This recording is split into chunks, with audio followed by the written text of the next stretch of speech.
Amen. So in yesterday's class, we began discussing why it is that the Levites are not joining the movement at this moment. So it brought forth a few questions that some people think they will join. In fact, who is it that's joining from now to Panium if they're not Levites? Are they still priests? So we want to discuss that issue. And then what we asked is, what's the definition of a priest, Levite, or Nethinim? So we just want to refresh our minds about that. What is a priest, Levite, or Nethinim? My sister?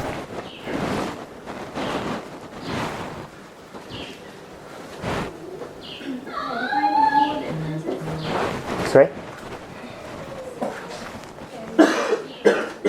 Can you tell us what a priest or a Levite or a Nethinim are? How did we explain it yesterday?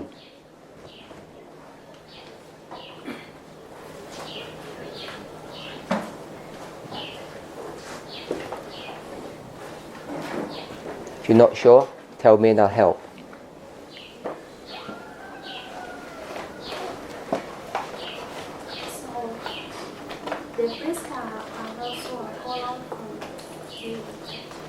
Speak a little bit louder. So the priests are those who are called out of the church. How do you call a priest out of the church? What's the mechanism for doing that?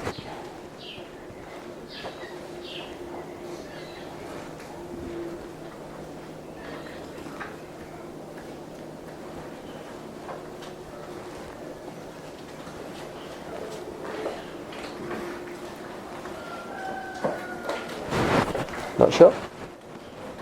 So, to call someone out means to call. When you call, you have to speak. So what are you saying to them? You're giving them a message. I think you said the message. I said change it to a message. What is the message that you're giving to them?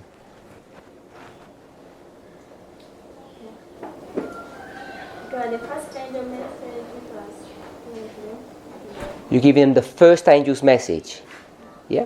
What does that say? Or what is the first angel's message?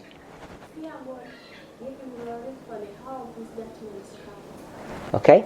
So that's verse 7 that you've quoted from, Revelation 14. What does verse 6 say? You can look if you're not sure.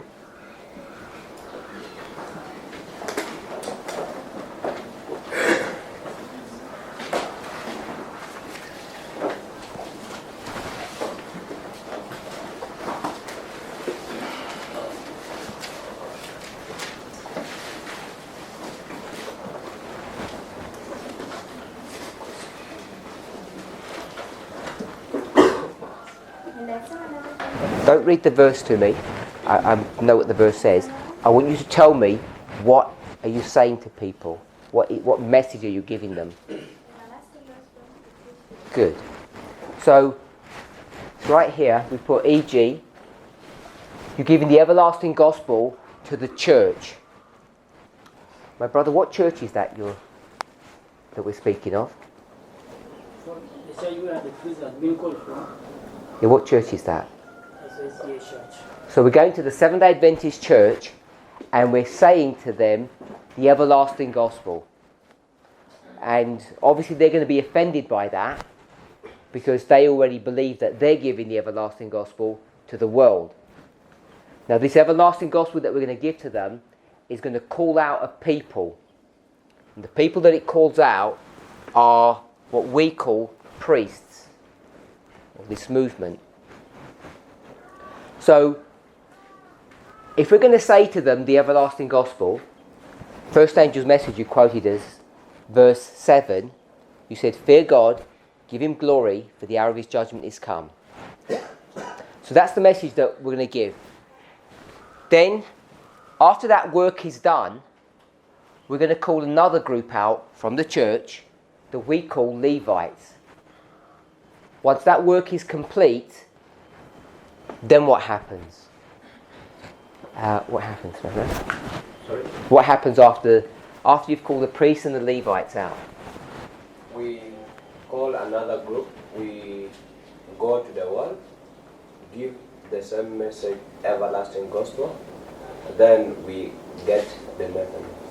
Okay, so the people that we're going to call out from the world are called Nethinims in this model. Sister Schneider, give us some other phrases or titles for Nethinims.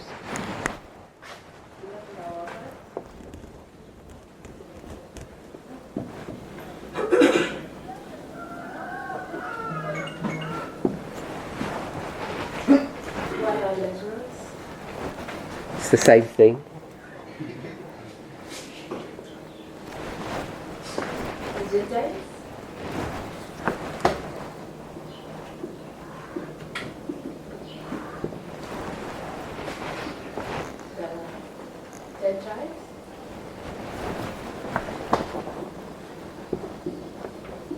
As she's calling these out, if there are any that are unfamiliar to you, keep a thought in your mind.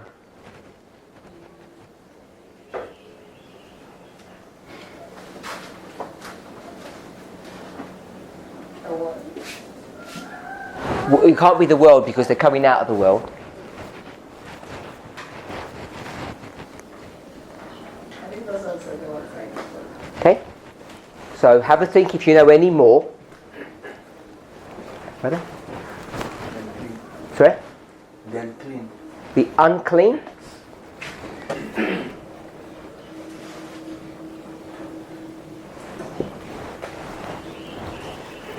What? Sorry? God's people.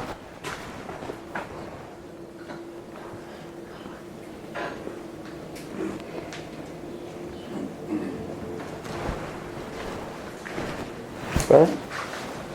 Emma, Edom, Mob.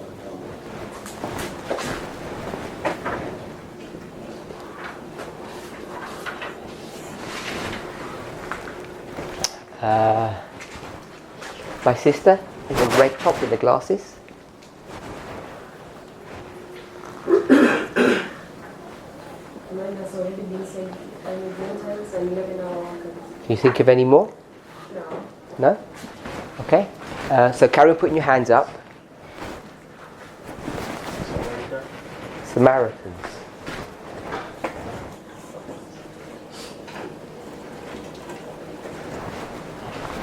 Any more?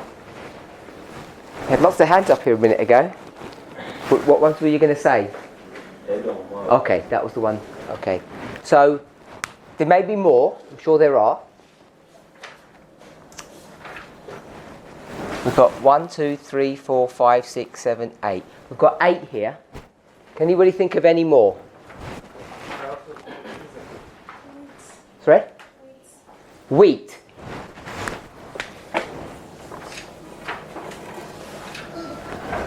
Someone said something? The heathen. Heathen. The heathen. Okay, I'm going to put heathen with the Gentiles.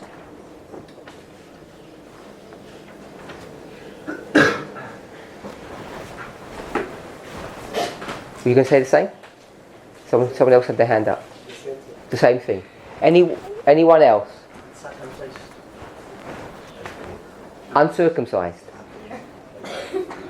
You want to put that with the unclean? Is that who said? Did someone say that? What's the difference between 10 tribes and Samaritan? So, who said that? So the 10 tribes we have here, and then we had Samaritans. So my brother wants to put those two together. Okay, so someone wants to put the 10 tribes with Samaritans. So I'm going to hold that thought. Someone had their hand up. Yeah, I would say remnant. Who? Remnant. The remnant.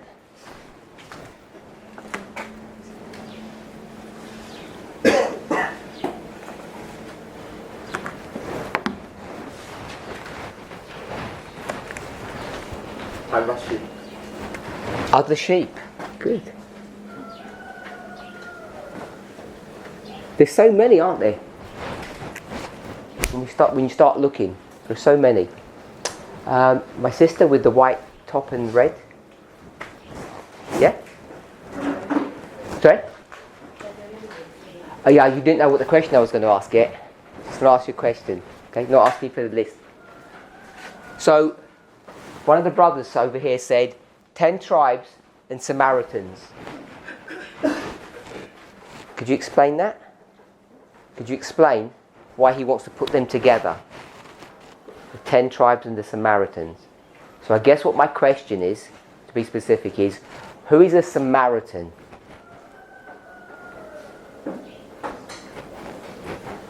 Basically, the Samaritans were those from the northern kingdom.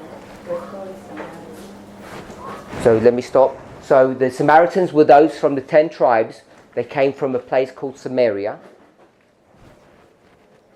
I think that is the reason why he wants to put the 10 tribes and the Samaritans. Okay, so he wants to put the 10 tribes and Samaritans because they're the same group of people. Is that what you're saying?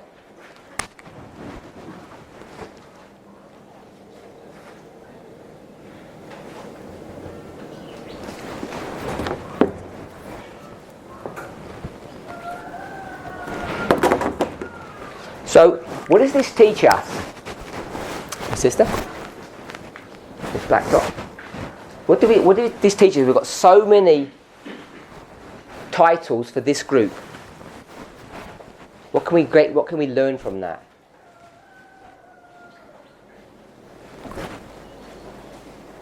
Not sure?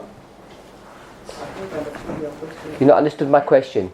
So we call them Nethinims, but now we've got 1, 2, 3, 4, 5, 6, 7, 8, 9. We've got 10 other titles for them. What do we do with that? What use is it for us?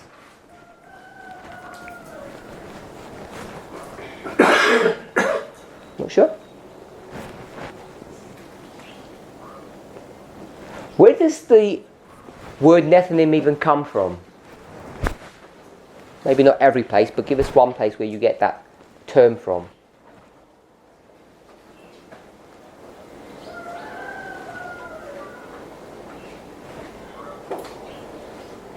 Do you know what story or what book?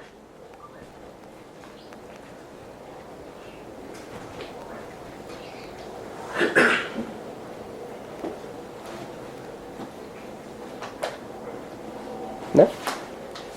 Okay, I'm sure you do. When someone tells you, you'll remember. My sister next to her, do you know?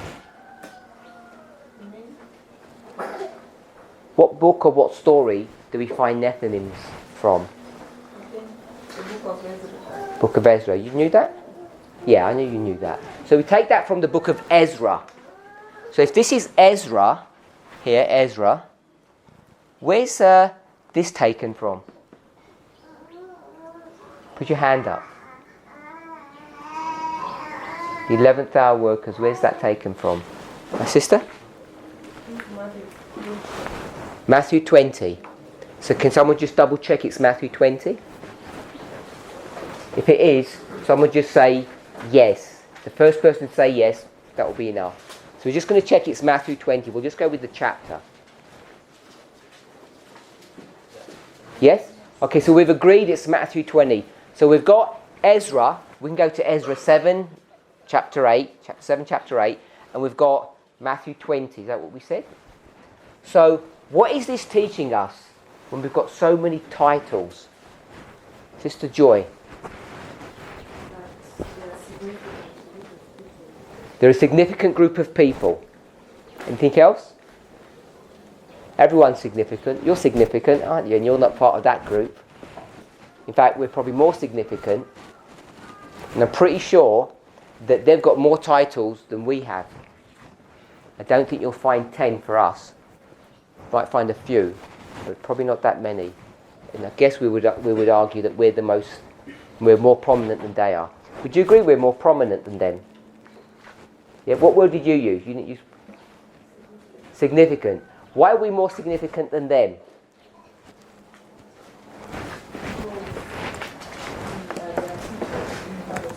Speak a little bit louder. Because we harvest them. Because we harvest them. Could you give us a bit more about the harvest issue? We are the ones going to tell you them to come out of Babylon. We're going to tell them to come out of Babylon. Just take on the harvest theme. Why are we more significant than they are?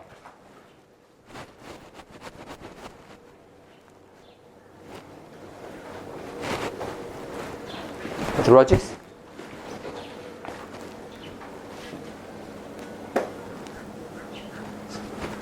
I've said we're more significant. She said they were significant. Then she spoke about harvest. Psychology and harvest? Yeah. Our relationship to them with respect to harvest. I think we are the angels that harvest and takes them to the barn. Okay, so we're the angels that harvest them, which is the same answer that she gave. Just looking for another answer. Anyone else? Put your hand up if you can think. Another answer? I think we are harvested and shall harvest them. We are? We shall be harvested and shall harvest them. So we shall be harvested and they will be harvested. So the second thought you said is we will harvest them. That's the same thought that they have. Just wanted to pick up the first thought. Anyone else besides Sister Snyder? I think we are joining before the harvest and then joining after. We're joining before the harvest. Joining what before the harvest? Okay, I don't think that would make us more significant. Brother Rogers? If you look at the line of the priests, and the second line of Premier, we go out to work for the Levites. And we are the same for the 144,000, means that our second line we go out to work. We teach the universe. So, let's turn to Hebrews chapter 11, verse 40.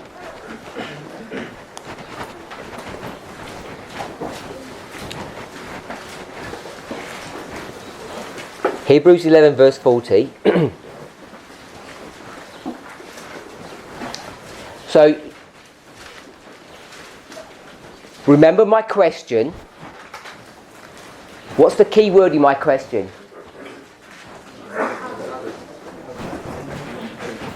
Shout out. Significant. That's the key thought. Okay? So you read the verse. God having provided some... Don't read it out loud. Just read it quietly to yourselves. As you're reading the verse, I want to apply a rule now. Okay? One of William Miller's 14 rules. So I want us to think about the rule that we're going to use as we're reading this.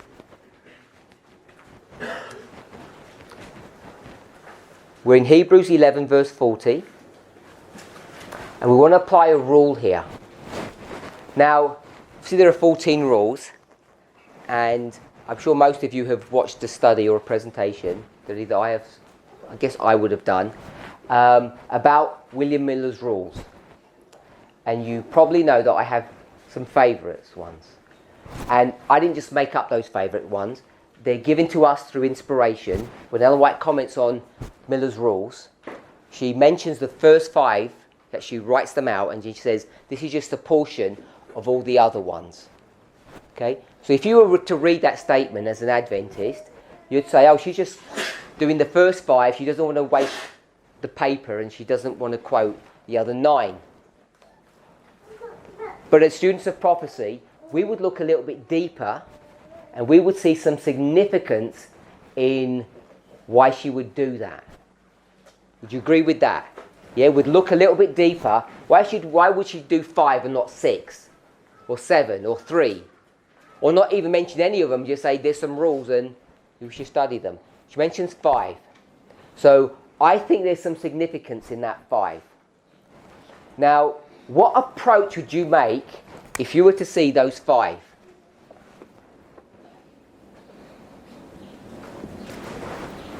First one we could say is, she just mentions 5 because she doesn't want to waste paper.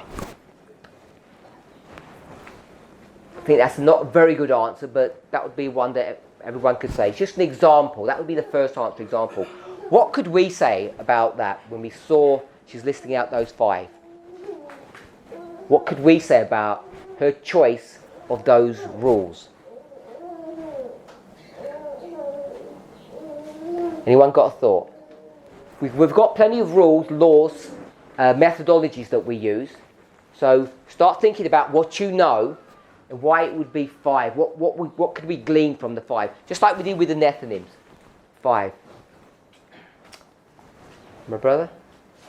I think what she was doing, that if she was like maintaining the paper so that she was not going to mean that she has some right. Speak a little bit slower so I can get.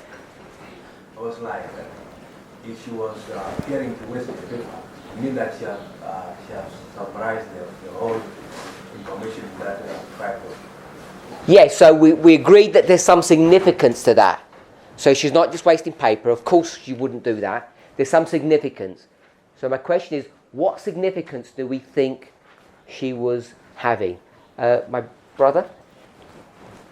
You? Yeah? Any thoughts? You? Yeah? Yeah. Sometimes the summary of all the other. Oh, sorry, this one, my brother here. You're not sure yet? Okay, who spoke? Go ahead. Those 5 rules, I think, the significance is that they open a light and they shade it. It doesn't repeat it.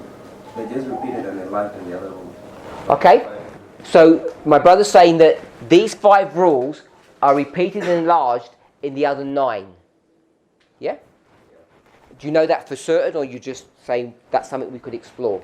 I know that. Okay, so you've looked at it before. So he's going to say we can see repeat and enlarge. Anyone else? I'm seeing a pattern in the way Ellen G. White is listing the rules. She lists the first rules, meaning the pattern I can see there that she's giving just the first one, the first 5 rules. I'm not sure what you mean when what you've said.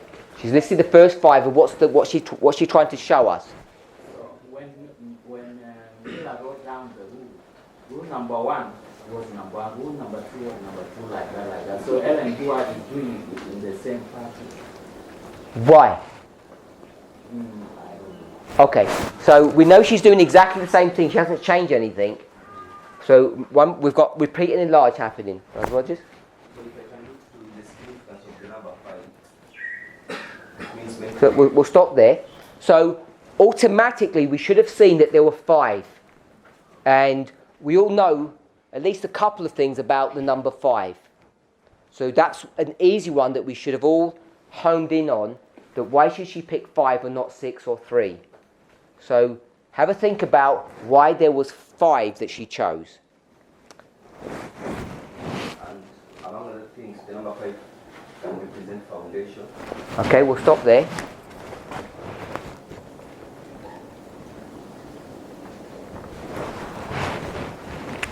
My brother, why is 5 a symbol of foundation? Not sure. I'm not sure. My sister at the end. Do you know why 5 is a foundation? No thoughts? My brother?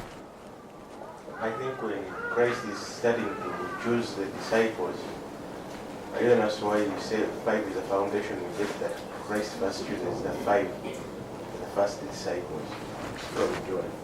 Okay, so 5 is a foundation because these are the 5 disciples. And Ellen White says in which book? In The Desire of Ages. Do you know the page? 141. Excellent. 141. 2. In Desire of Ages, that these form the foundation of the church that Jesus was creating. And the foundation, the 5 disciples, there's something else about them which my brother said is, what's the other characteristic about them? The 5 disciples, they form their foundation, and what's special about them compared to the others? Not sure you don't remember what he said or you couldn't hear him. Why are they important?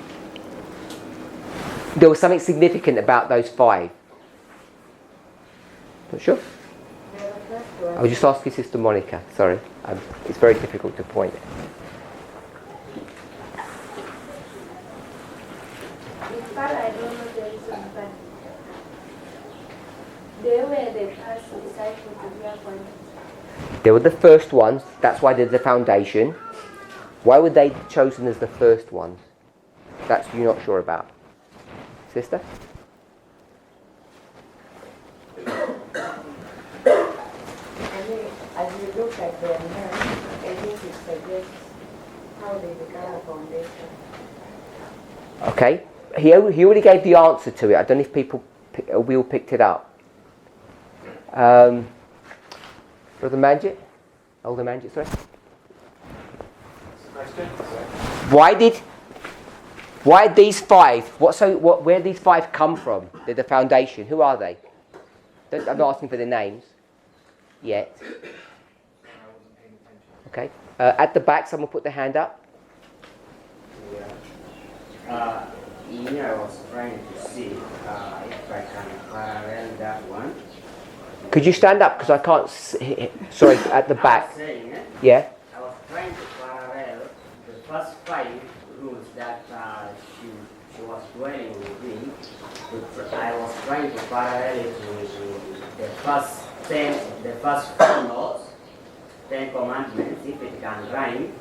But by the time I put up my hand, there was a point missing there. That's why I put up. Okay. That's fine. My brother. They had a transition from the first messenger to the second.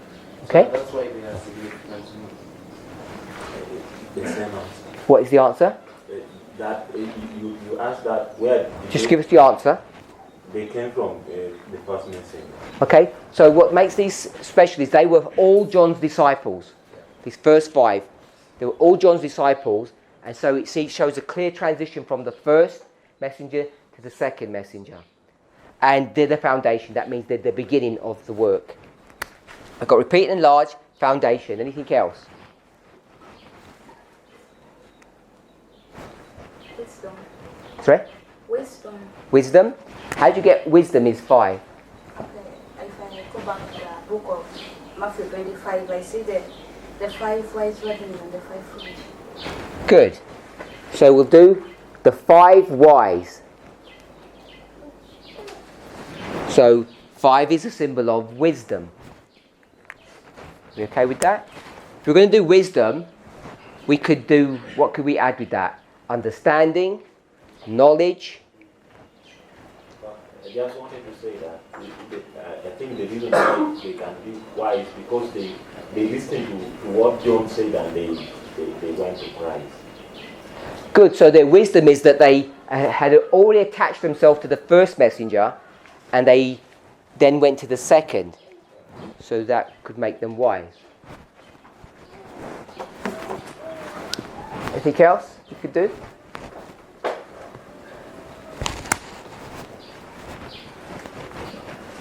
I see that as the 5 fingers of God with the right hand, the 5 full marks. So this is God's hand. Sorry, my hand. 1, 2, 3, 4, 5. So this is the hand of God. Yeah? So I like that. That's really good.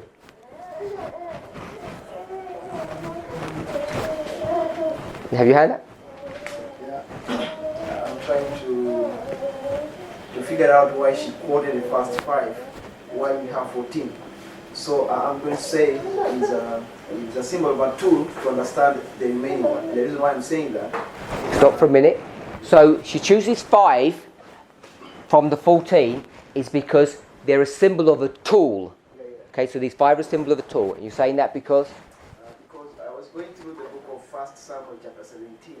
1 Samuel 17. Yeah, the narrative of David and Goliath.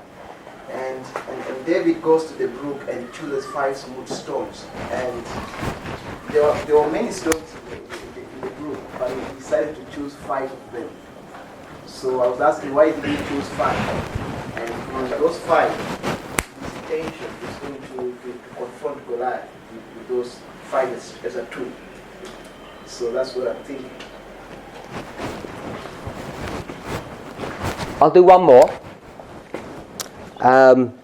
This is not connected to the number 5, but we'll do Alpha and Omega.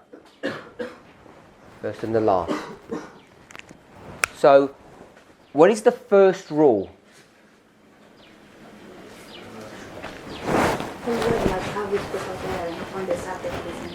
So every word must have its proper bearing upon the subject presented. So every word must have its proper bearing on the subject that we're discussing, the subject at hand. And number 5? Someone else? My sister with the grey top. Rule number 5. Do you know what that says? So the Bible is its own expositor.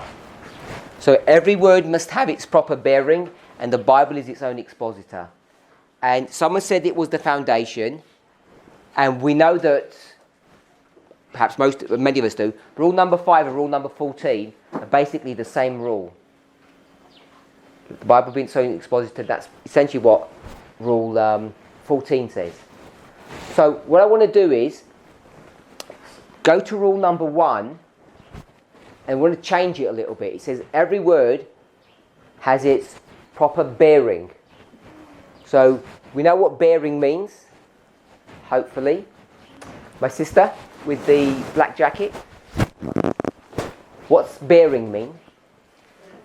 We'll do her first and then you. This one first with the buttons and then bearings. Proper bearing, what does that mean? Sorry? Direction. So bearing means direction. So every word should have its proper direction. My sister?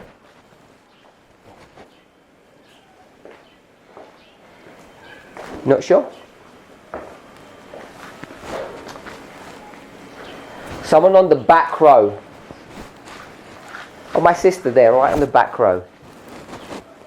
What does bearing mean for you? A little bit louder. Intent or meaning. The intent or meaning. My brother? Position. So we've got position and direction. One more I'm looking for. Sister? Weight. So remember, these are English words that were written around 200 years ago.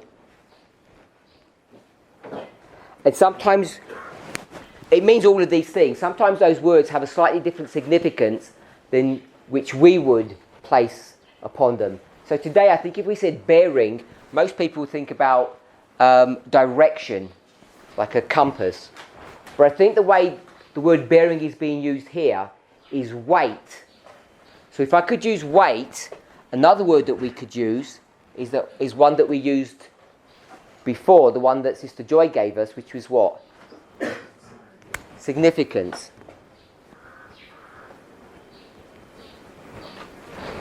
So every word has its proper significance. Are we okay with that paraphrase of rule number 1? Yeah, rule number 1. Every word has its significance. Now, of course, every word has its significance, because if you create a sentence, you need to have words in their proper position. If it's a noun or a verb or something, every word should have its proper place. So, for me, having that understanding of rule number 1, actually I don't find that useful. So I want to change that rule slightly, the way we would think about it, and not for us to say every word has its significance, but I want to change it to say that in a statement, in a phrase, there is one word, sometimes it may be 2, depending on how the English works, that is the most significant. So I want us to think about rule number 1, not as that every word is significant, but to think about it, what is the most significant? If we're okay with that? Who doesn't understand what I've just done? Put your hand up if you're not sure how I've changed that rule. So everyone is okay? My brother? You haven't understood? Okay. So the rule says every word is significant. And where are we? We're in Hebrews 11:40. So in the English it says, God having provided some better thing for us. So every word is significant or has its significance. God having provided some better, etc. So every one of those words has its significance in that sentence. Now, some are more significant than others, obviously. Some of them are just put in there, and they're not in the Greek. They're put in there to actually make the original statement have any sense in the English. So I would suggest some of these words actually don't have much significance at all. They're just there to make the sentence work properly. If you went back to the Greek, you wouldn't find a one-to-one parity. So I've just read, God having provided some better thing. 6 words. There aren't 6 words in the Greek. I'm almost certain there won't be. It will be much less than 6. So we've added words in to make the sentence meaningful for us. So if we use that rule as is, if I were to ask you, what is the significance of the word having or have, I'm not sure that we'd actually glean that much information. It would be significant. We could actually do that if we were going to say God having provided. So if I were to ask you what does the word having mean, what significance does it have in this structure, I think we wouldn't have probably a meaningful answer. So what I want to do is to suggest something else. A more practical, pragmatic way of using this rule number 1 is not to say that every word is significant, which it is, but to find the most significant. To find out which word or phrase is the most significant in that sentence as we have it there. And if we could do that, what we would find is the intent of the author. We want to try and understand what is Paul teaching us in this verse. And in order to understand that, I don't think you'd look at the word having. You'd look at something that's actually important, which we would perhaps call the theme of the sentence. Does that make a little bit more sense of what I'm saying? Yeah? So we want to look at the most significant, or what we might call the theme or the point of the verse. Now, of course, when you do that, there's a problem. It's not so straightforward, first of all, to even understand which is the most significant word or phrase. But it's worse than that, not being able to understand what's most significant. What is the problem with that? Do you got any thoughts, my sister? Tell us. Before you answer, what I want to do is ask the class, what is the most significant word or phrase in this verse? Already what you've seen is I've modified the rule from every word is significant to the most significant. Then I modified it by saying what? So I said it 2 or 3 times now. I said word or I said word or phrase. So I've even changed the rule to it not having to have one word only. I want to change it from phrase. Does everybody know what a phrase is? Just a collection of words. I want to change it from phrase to what? No, I've gone from word to phrase. Put your hand up. Not a sentence. A phrase is not a sentence. The sentence would be the whole thing. I think A theme. We'll go with that. We'll go with from a word to a theme. And I just want to go one step forward to a thought. If we're okay with that. I want to go from word to phrase to thought. So what we want to understand when we look at a sentence, using rule number 1, is the most significant thought.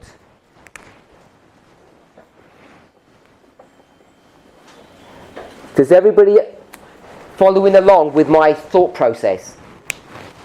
We go from the word. Every word is significant.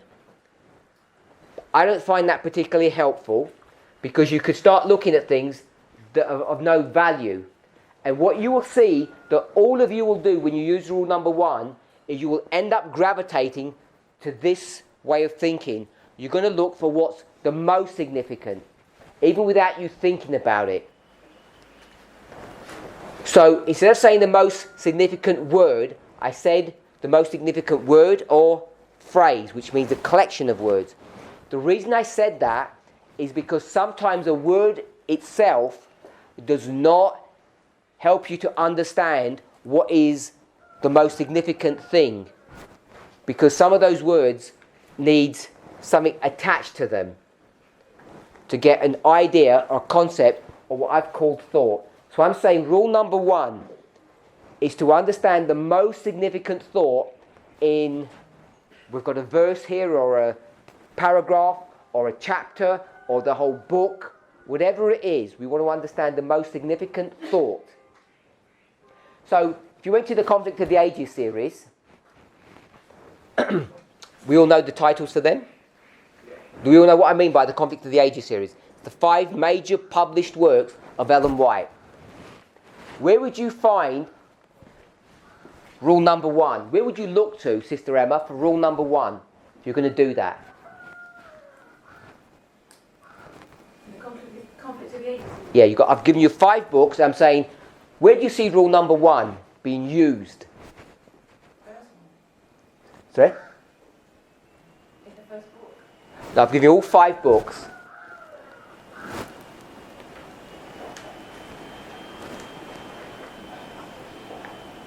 What's book number 1 called? Okay. And the last one? Okay, so where would you look for what's the most significant thought? In the first book. When you think about all of them. First underline. Okay, so anyone else? I was suggesting the titles of the books. So the titles have been carefully chosen to tell you what the significant thought of each one of those books is. Number 1, the subject or the thought is about patriarchs and prophets. And you go on. So the middle book, The Desire of Ages, the most significant thought about that whole book is what? It's the story of Christ. And it's where in the Conflict of the Ages? Midway, right in the middle. So you've seen presentations on 2520 where it talks about in the midst of the week you have the cross.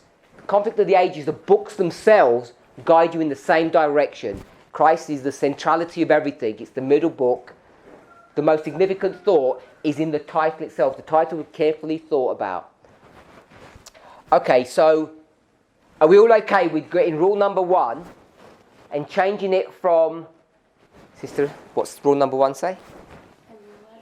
Okay, you change it. No, your original version. Original version. Yeah. Every word must have its proper bearing on the subject presented. Every word must have its proper bearing upon the subject presented. So we're going to change that to say the most significant thought. Not every word, but we're just going to look for the most significant word. We've gone from bearing to position, direction, weight, to significance.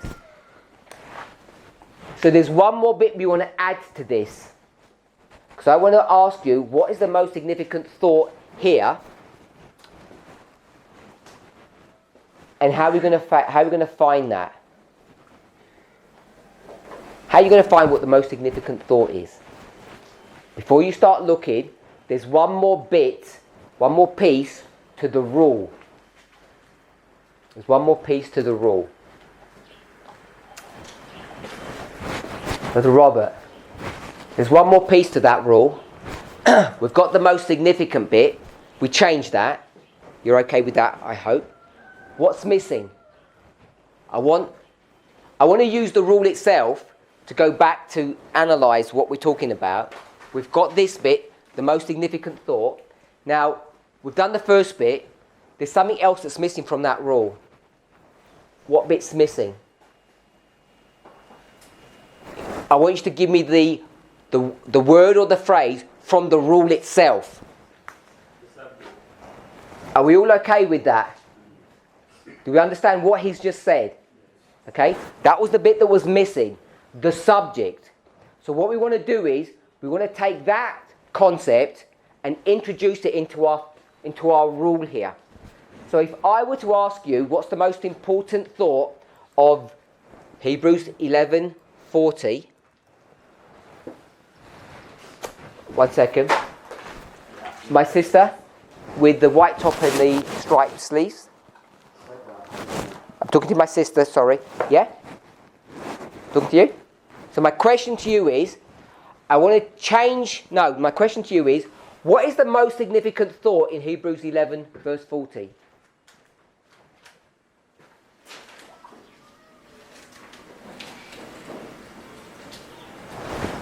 Be careful how you answer. What should she be doing? Someone put their hand up. Tell her what she should be doing. Who's putting their hand up? You're going to put your hand up? Tell her what she should be doing. To go to the best to see the important. No. In the white shirt? Did you have your hand up? Okay. Be looking for the subject. Okay. So, you ask me now what? Ask me a question. My sister? What is? Don't help her. Go then, shout it out. What is the subject? Yes? So we don't know what the most significant word is without knowing the subject. Now, we're all, depending on what day it is, we're either experts or we're trainees on understanding that inspiration is multifaceted. In one verse, one paragraph, one book, you can have many what? Many subjects. It's not just one subject, you could have many subjects. We might call it many themes. Many subjects, many themes. We can look at things in different ways. We all agree with that, yes? Because that's what makes this movement so special. We look at things in different ways. Perhaps the way we most would think about that is we look for treasure. We look for treasure that's hidden, which means no one else can see it. Hidden treasure means it's a different subject than what most people recognize. Is everyone okay with that? So when I say go to 11 verse 40 and I say, tell me what the most significant thought is, you ask, you can't answer the question, you ask, first tell me, what is the subject? I'm the one, the questioner is the one that controls the subject, because you don't know what I'm looking for, what I want to know. So you have to do this by yourself when you study. The first thing you need to know is what? If you don't know the subject, you don't know what the significant thought is. So you have to know the subject. What are you looking for? What's your objective? When you know your objective, then you can find out what is significant. Yep. So when we looked at this, rule number 1, we've gone through all this. What is the thought, what is the subject that we're looking at? Sister Joy brought it to us. What's the subject, Brother Rogers? Why are we more significant?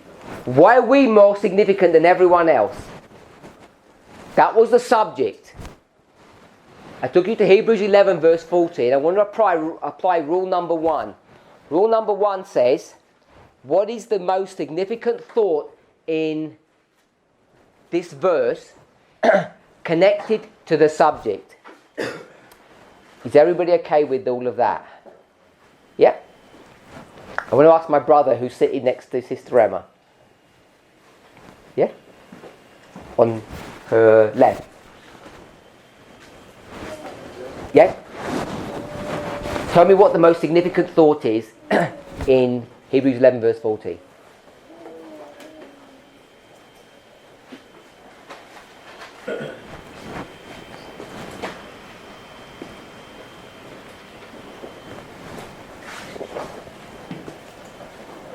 I'm seeing a better thing. Sorry? So you want to say better thing. That's the most significant thought for you. Better thing. So we're going to have different answers because people view these things differently. So remember, he had better thought. I've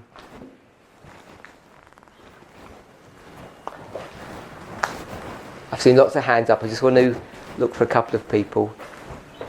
Brother William, for you, the most significant thought.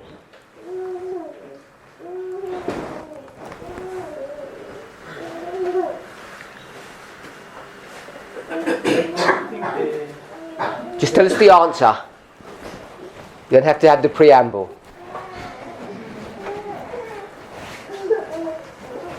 Okay, I think I could agree with the... Sorry? I think it's the... No, just give us the answer. The better things. Better things, the same. Better thing. It says thing, not things, by the way. You changed it. Someone who put their hand up here? Okay, my brother? They without us. They without us. So we've got better thing and they without us. In the blue? Yeah? Us. Us? Yeah? Which word? Thought? Same. Us? I wanted to just place without us. Sorry? Without us. Without us. Okay? Without us, no protection for them. Without us? No protection for them. No Protection for them. perfection. Okay? Anyone else? I think the plan. Plan? We look for the words itself. Let's not change the words. Does it say plan or am I missing something? But I want the words that's significant, not the paraphrase of it. What is significant here is the plan. No, I understand what you're saying, but what I want is the actual words themselves. That's in the verse. I want you to tell me what word is significant or what words, not the concept. He's using what? Ah, okay, I apologise. I'm sorry. What version are you using?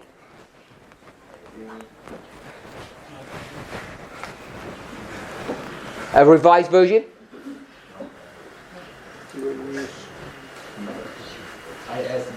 Okay, a revised version. So let's try and stick with the King James if we're going to do this because it makes it difficult otherwise. Okay, so, yeah. Provided. So what I would suggest, I think we have probably most people gravitated to this, is they without us. Because the subject that we were speaking about is who's most significant? These people are most significant because look how much information we have about them, Mr. Joy said. And I asked, well, aren't we more significant than them? We're priests after all. And why were we more significant than them? So we gravitated to the subject of the harvest. So people weren't given the answer that I was looking for. So I went to this one, and it served to remind us or teach us about how rule number 1 would work, how we should use it, I'm suggesting. And the subject was, who's more significant, them or us? And it says right in the verse, they and us. They and us. So we put the words in between them, they without us. So are these people significant without us? No, they're not significant without us. We're the most significant. So when we think about harvest, what concept do we use when we say they without us will not work, won't happen? It doesn't say that, it says it in the other way in the verse. But in concept, it says they without us, the thing cannot happen. In this context, perfection can't happen. But in the model of harvest, what can't happen? They without us. Put your hands up, someone. My sister? They can't be harvested without us. They can't be harvested without us. Same?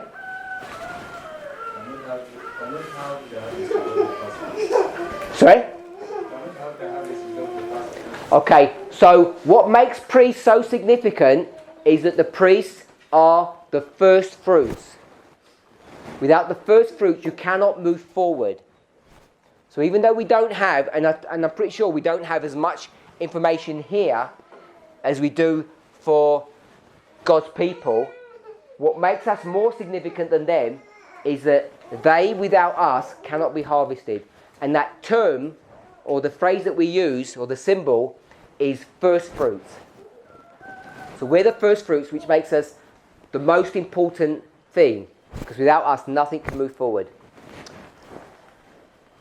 These things are, I'm not saying these things are significant, they're not profound, but I'm using them to serve a purpose, to help us think about concepts, how we approach our reading, and also to introduce us, or to remind us about how we use these rules, what significance they have, in a meaningful, practical way.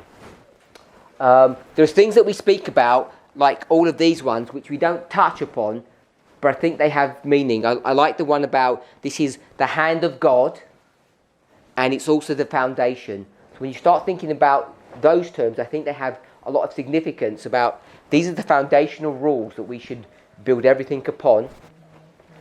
And if it's repeat and enlarge, you've got two foundations.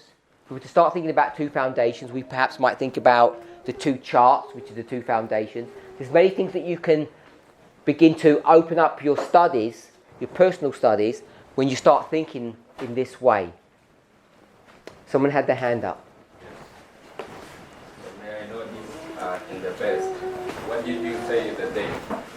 That day is all right. I'm not sure I understand your question, I'm sorry. So I say that what did you say, or what do you say is the day in the verse? Because the verse is saying that that day without us should not be made up. When you say best, what do you mean best? I'm sorry. In the verse, start again. Yeah. So in the verse, yes. So it is said that day. What is the day then? Okay, I'll change it from not what is the day, but who are the day. Yeah? So in its original context, it says they without us. So who is that speaking about if you want to go back to the original context? Because I didn't use original context. I jumped a couple of steps and I made an application because I wanted to get the original and most important thought from this passage. So the original context, who are the they and who are the us?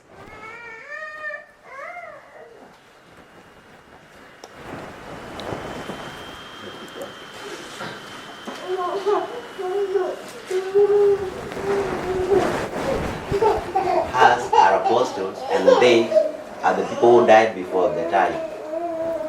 Okay, are you okay with that answer? Us are, you said? Apostles. You said the apostles. Maybe we can broaden it to all those people that were alive then. Maybe we could say the disciples, the apostles, Ephesus, the Church of God. Those who were the disciples of Christ, maybe we could just say the Christians. So all those people that died before us, they cannot be made perfect without the Christians. Were you asking rhetorically or were you asking that you don't know? You have an opinion? Yeah, I have an opinion. Okay. So I don't like rhetorical questions in classes, please. It's the first and last time. Don't do that in my class. Tell us what you think it means. Yeah, what I was thinking is that when I go to the verse, say that God having provided some better things for us. So, and the one who is speaking here, so is Paul. So, and we put comma that day without us should not be perfect. So I was saying that the last sentence, so if the repeat of the first one, because the us here used without us is the same as so in the first sentence. So and they, so I take it to be the better thing. So the better things, so the better things, so is the they and us are the apostle. So this is the way I actually conceptualize it. Okay, so that's the same thing that my brother said, that us are the apostles. But I think we can broaden it to the Christians. If we want to say what the better thing is, you have to come out of the verse. You have to understand the context to know what the better thing is, if we wanted to do that. Does anybody want to tell us what the better thing is? My brother? I think the better thing is God having provided some better things. Just tell us what the better thing is.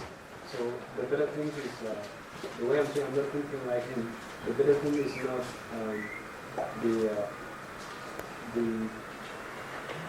the things that we have, that they have, the message, like the message that Paul was having with him, the message about the fulfillment of what has been, what those people have been longing for, and they are now. So the better thing is the fulfillment. Yeah? So if we just drop down, sorry, no, not drop down. We go up one verse. What's the better thing? Someone shout out. The promise. You can see that? So the promise is Christ. The better thing is Christ. It's the fulfillment of all of their hopes and their dreams. Okay, so we come out of that. So I just wanted to make the point that these are significant, but we're more significant. We've used some rules to show that. We've looked at rule number 1. Does anybody have any questions about the usage of rule number 1 and how to, the changes that we made, why we made those changes, and what use it is now to us when we look at it this way? We've changed rule number 1 from every word has its proper bearing upon the subject at hand, and we've changed that, all of that rule to mean the most significant thought. I personally think it's a much more pragmatic, useful approach to the rule itself, and I think it tells you how to use the rule in a real life situation, for me. So I don't know if anybody else wants to ask any questions or have any comments on rule number 1. If it's rule number 1, it must be the most important rule, I would suggest. Rule number 14 would be its counterpart, and rule number 5 and rule number 14 are very similar. The back end of rule number 5 is almost the same as rule 14.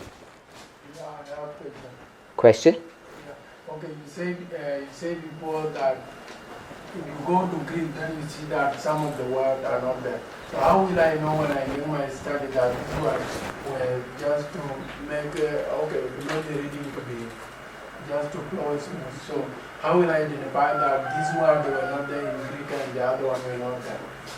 Okay, so the question is, how do we know what's significant? Because not all the words are there in the first place.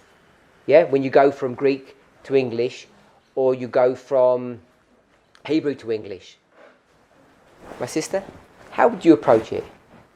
How would you answer someone? It's a common question. Yeah. How would you approach my brother's question? All of those words aren't even in the Greek.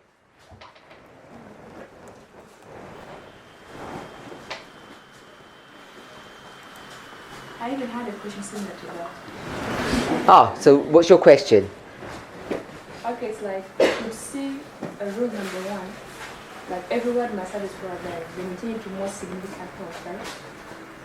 Now, my question would be that if we try to preach a verse like this verse here, do you approach it with a free mind, or when you have thoughts, because you're like free mind, or we had some thoughts that led us to this verse? Like at first, for us to come here, you were asking, what makes us more significant than the 11 hour, right? And this word brought to this verse. So my question would be, do we come to the verse with a free mind to come and check the subject and the most significant thought, or we approach it with intent? Okay, so when you say a free mind, what I guess you mean, tell me if I'm wrong, is you just open the Bible up and you have a random verse. Is that what you mean by free mind? So should we be conducting our studies in a random fashion or a directed fashion? Is that your question? Let me phrase that. Okay, free thought means random, and the other way, I can't remember how you expressed it, but with a direction, with a thought behind it. Sorry? Yeah, because I try to express that because, like, to my understanding, where we've now found the subject of this verse and the most significant word is different from the question that you brought up. Like, why are we more significant than the other people? So let me rephrase what you said. You've said, I've engineered all of this because I had a goal in mind. I already knew what the verse said. So I took you to this, all manufactured. I manufactured this. Because I already knew the answer. That's what... Everyone was going to come to the same conclusion that I wanted you to come to. No, not that. Okay, not that? I was like, if you approach me and tell me what is the subject of this verse and the most significant word, I would come to a different conclusion. But with first asking me the question, then telling me the verse, of course I would conclude in a way that I would answer your question. So if you're doing a study, you want to find out something, yeah? You want to do a study on the second advent. So I would think that there's always a direction or a question or a thought that launches any study. You're interested in something. So if you're interested in a subject, a theme, what you want to do is you want to read verses, any verse, but the subject you already know. You know the subject before you approach the verse. Do you agree with that? So, I don't know if you've asked it this way, but is that the way we should do things? Or should we just wake up and say, we're going to do our devotion today, and we'll just pick up any random verse, and we'll say, Ezekiel 3:1. We read Ezekiel 3:1. Moreover, he said unto me, Son of man, eat that thou findest, eat this roll, and go speak unto the house of Israel. So, if I were to ask, what is the significant thought that we could get there from that? In order to answer that question, I think you would have to ask yourself, what is the subject? And if you're going to do it in that random fashion, and I were to ask you, what are you learning from that verse? How is it helping you? I think you would have to say, well, I've got a problem in life, or I've got an issue at church, or I'm a preacher, or I'm an Adventist. You would have to know something about yourself in order to find out what significance that would have for you. So I would contend that you need to know your subject first. And the subject depends upon you. You create that with your imagination, with the desires of your heart. Once you have that direction, then you go to Bible passages and you see how they will help you or guide you or teach you about your subject. So I think the subject has to be your subject, not one that's given to you in Scripture, in order to understand what is the significant thought or idea that you should get from that passage? You respond. Yeah, it will be twofold in my understanding, because we're going to have the intent and maybe the application of how we're going to apply it, and we'll see how it is significant to the question being brought up. And to understand it here, the way it has been answered by the brothers, like when the brother asked him, what did he say? It's like he was like, he was talking that the day are the better things, something like that. Okay, I can't fully remember exactly what he said, but carry on. Yeah, but I was trying to start saying that it will be different from the main intent. When you try to review the previous verses, we'll see that the intent, and then we'll apply it with a little bit different. Because for us to apply it will be like the us are really Christ, and the they would be Levites, and we are more better than them. And Paul applies it. Us is they. Is him. Is him and they. And his colleagues. Then they, in the verse here, are the forefathers. Like the people who came before him. Yeah. Sure. So they are more significant than them because of what happened at that time. When Christ came. Yes. You see that? Of course. But if we interpret this verse with the thought of the question you brought up, we will ask it in a different way. It won't be as it is in the English. Yes. So that's why I said you don't know what's significant unless you know the subject. So you've introduced the concept of original intent and application. So sometimes that is important to understand, but in other verses there is no original intent, or the original intent is not so straightforward to understand. Especially when you come to prophetic verses, not historical ones. Because this is a historical statement. He's talking about his dispensation, about what's going on. And you can work out relatively easily what the intent of his subject is.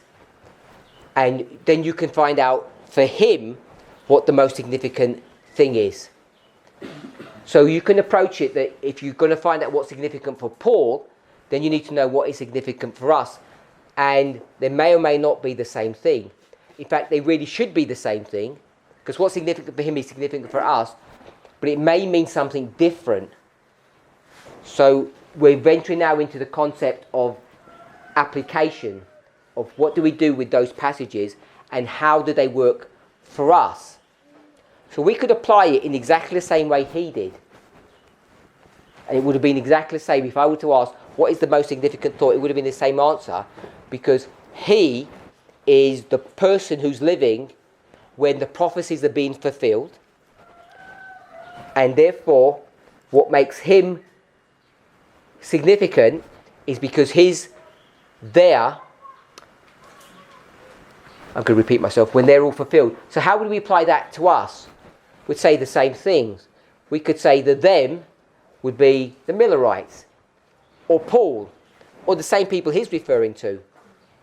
Because he's applying himself to those who are living in the fulfillment, and that's exactly who we are.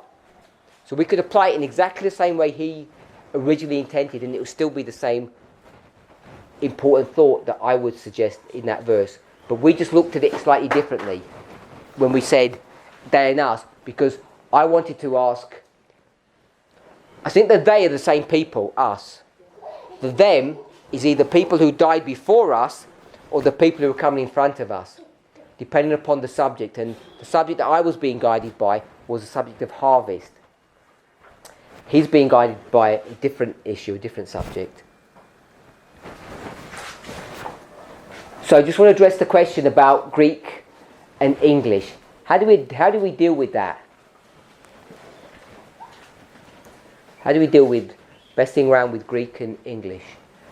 Are you going to answer your own question? No. Okay.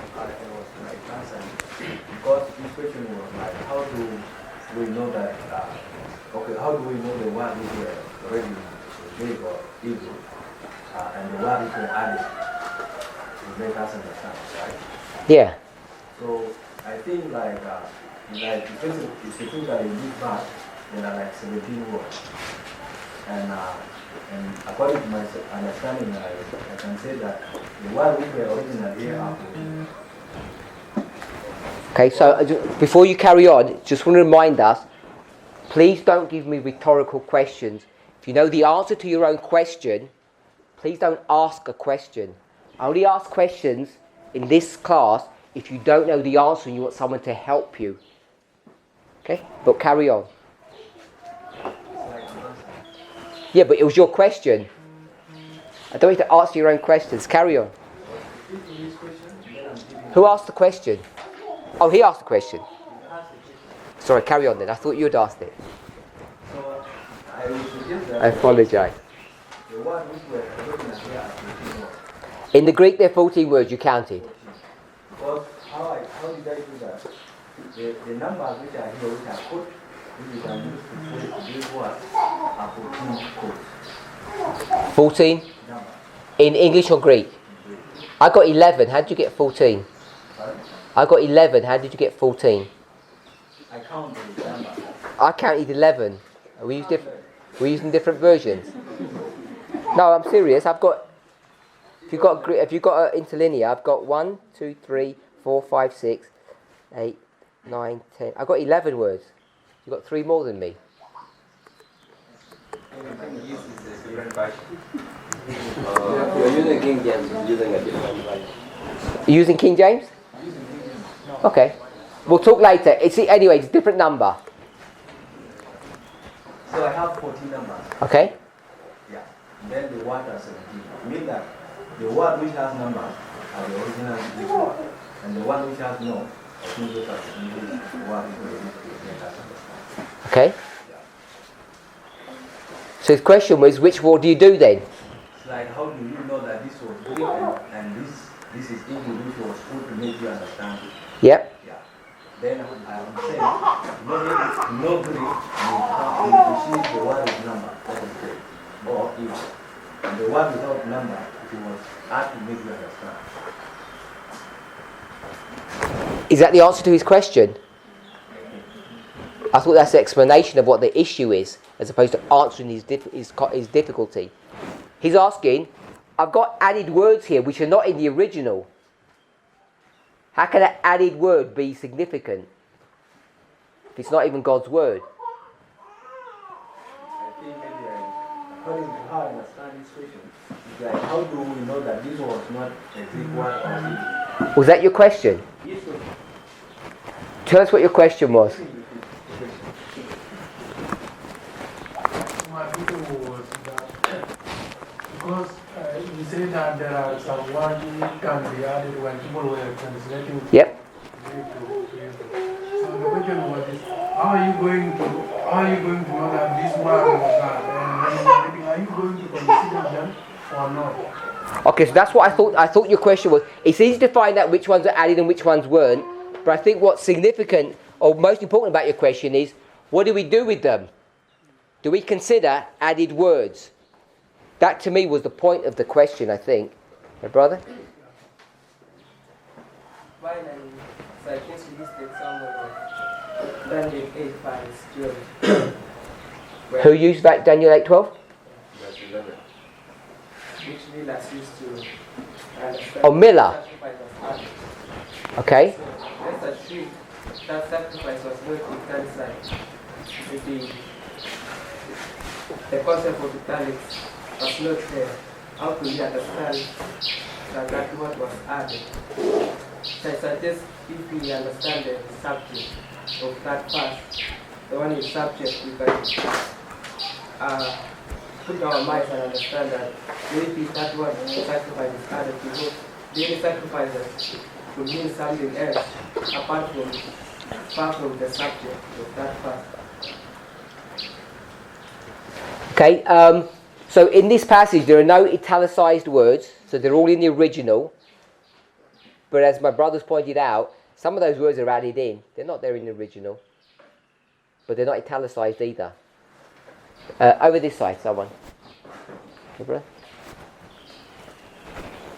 Yeah? When we see this, myself, I will use the knowledge of the summary. Summary? Yeah. When I see how things goes, I look into the words that we just used is to make the meaning.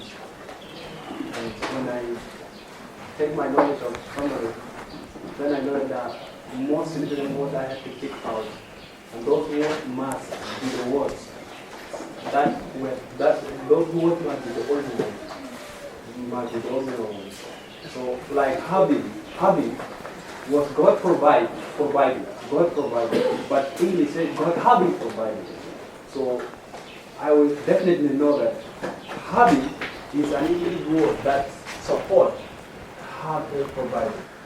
Okay? Like also be made perfect. Okay? I can just say not made perfect, not be perfect and made. Okay, made sometimes. It also make meanings. So when I use my knowledge of summary, it's going to be simple for me rather for others. Do you need to know Greek to do that? No. That is not Greek. My brother? With the, I think, red top? Any thoughts?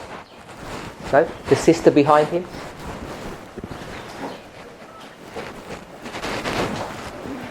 No thoughts? The brother behind her? What I would think is, I will follow the rules, so long as my subject which I'm looking at concurs with the word, which is whether added or not added, gives me the meaning which I'm focusing my subject on. I can use it. So, if they're added words that aren't in the original, what are you saying about that? You can use them if, depending on the subject you are focusing on, is the most significant word to bring out the meaning. Because when they translate, these words have more meaning than the English word is there. What the translators do, they want to bring out the full meaning of the word, but they are limited with the English language.